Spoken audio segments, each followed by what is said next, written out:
attirant l'admiration des Parisiens et des étrangers.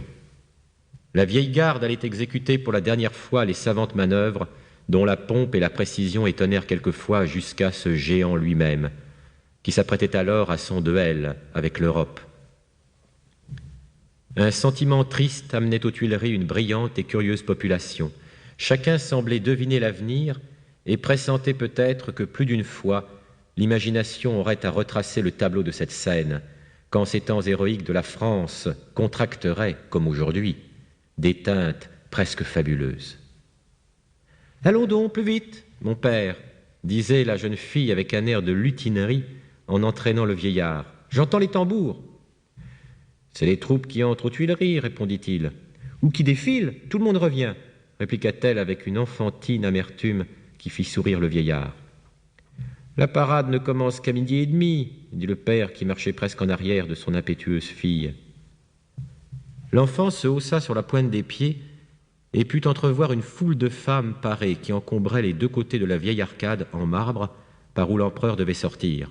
« Tu le vois bien, mon père, nous sommes partis trop tard. » Tout à coup, Julie rougit et jeta une exclamation dont le sens ne fut compris ni par les sentinelles ni par le vieillard. À ce cri, un officier qui s'élançait de la cour vers l'escalier se retourna vivement, s'avança jusqu'à l'arcade du jardin, reconnut la jeune personne un moment cachée par les gros bonnets à poil des grenadiers et fit fléchir aussitôt pour elle et pour son père la consigne qu'il avait donnée à lui-même. Puis, sans se mettre en peine des murmures de la foule élégante qui assiégeait l'arcade, il attira doucement à lui l'enfant enchanté. « Je ne m'étonne plus de sa colère ni de son empressement, puisque tu étais de service, » dit le vieillard à l'officier d'un air aussi sérieux que railleur. « Monsieur le duc, » répondit le jeune homme, « si vous voulez être bien placé, ne nous amusons point à causer. L'empereur n'aime pas attendre, et je suis chargé par le grand maréchal d'aller l'avertir. » Tout en parlant, il avait pris avec une sorte de familiarité le bras de Julie et l'entraînait rapidement vers le carrousel. Le jeune homme plaça le père et la fille près de la première borne de droite, devant la foule, et les recommanda par un signe de tête aux deux vieux grenadiers entre lesquels ils se trouvèrent. Quand Julie reporta sur son père le regard d'un écolier inquiet de son maître, le vieillard lui répondit même par un sourire de gaieté bienveillante. Mais son œil perçant avait suivi l'officier jusque sous l'arcade, et aucun événement de cette scène rapide ne lui avait échappé. « Quel beau spectacle !»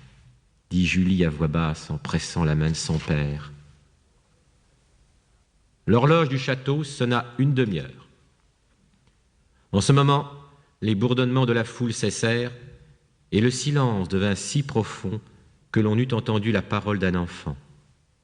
Le vieillard et sa fille, qui semblaient ne vivre que par les yeux, distinguèrent alors un bruit d'éperons et un cliquetis d'épées qui retentirent sous le sonore péristyle du château.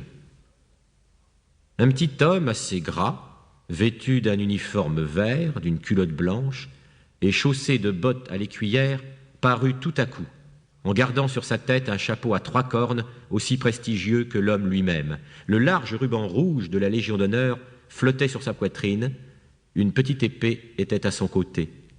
L'homme fut aperçu par tous les yeux, et à la fois de tous les points dans la place. Aussitôt les tambours battirent au chant.